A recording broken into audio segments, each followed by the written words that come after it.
Alright, had to take a break from Aurini's cast. This was just too good.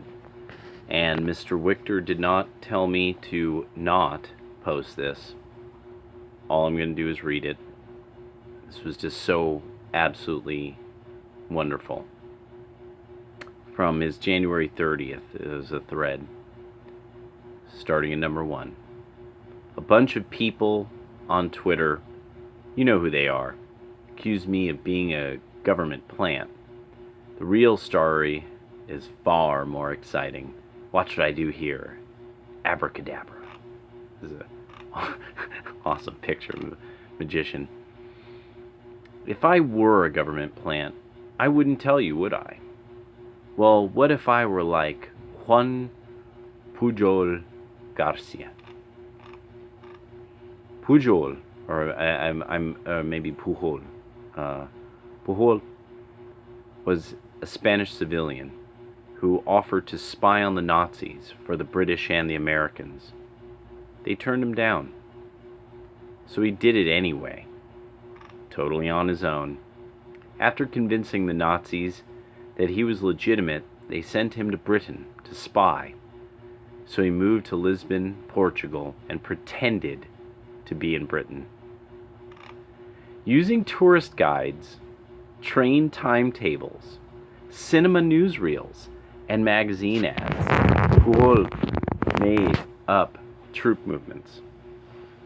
He also recruited imaginary agents and had them send in fake information. The Allies watched all of this.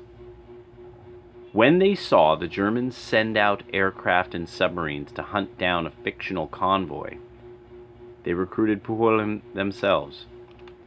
Now he actually moved to Britain. He was given the codename Garbo. With his British handler, Garbo created a fictional network of 27 spies. Garbo was instrumental in convincing the Nazis that the Allies would land at Pas de Calais instead of Normandy. That was the mother of all deception operations. Rubber tanks, fake radio broadcasts, loudspeakers that put out the sounds of probably meant marching men. It fooled the Nazis. Garbo was so highly prized the Nazis awarded him the Iron Cross Second Class.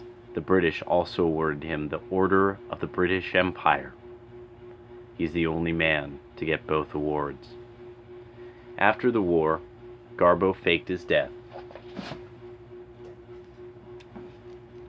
So, he was an amateur government plant who became a real government plant, and how? Is that my story too? Well, in 1969, I broke my arm so badly that we had to go to Florida to get it set. I lived in Venezuela at the time. It's an absolutely adorable picture of him as a young man, as a boy. Being a wild child raised by wolves, I managed to knock the bones out of place before they set. So I had to go back to Miami to get the arm re-broken and reset. Wow, dude. Then it was put in another cast. This is like literally one of the most difficult things I've ever done, trying to put this necklace on. I look hella retarded right now. Altogether, my arms was in a cast for 3 months. When I had the second cast taken off, my arm was frozen at a 90-degree angle. So I had to go to a hospital in a city called Lagunitas, where they had a hydrotherapy machine. I had to go. I cannot believe this is so difficult for me right now.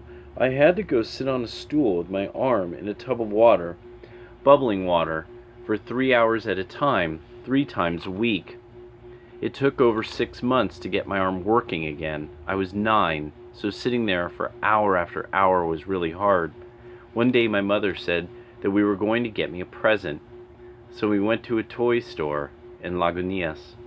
It was amazing. All the toys were on the ceiling. The store owner asked me about my arm. I spoke fluent Spanish at the time, so I told him about the break, the re-break, the hydrotherapy. He knelt in front of me and hugged me and said, "Be strong. Everything will be well." Then he took a long pole and used it to take a box toy down from the ceiling. It was a battery-operated space tank, very similar to this. Let's see if I can get this.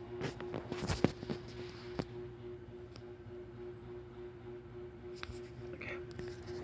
Hopefully that worked.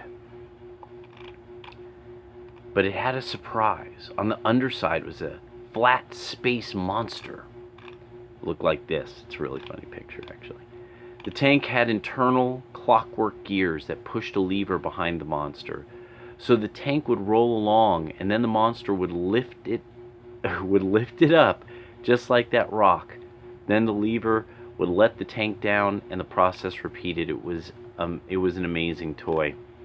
The store owner gave it to us for free.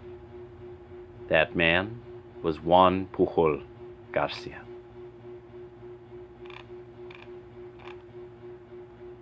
And he actually put the linked article on Garcia. It looks like el mejor espía del mundo que vendió lápices en Venezuela tras la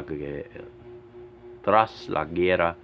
El espía más famoso del mundo se ocultó en un pequeño pueblo de Venezuela. En ese país quiso quedarse hasta el final. It's on actualidad.rt.com. Isn't that far more interesting than anything you've heard from all the guys with inside knowledge? Yes, Thomas. Far more interesting.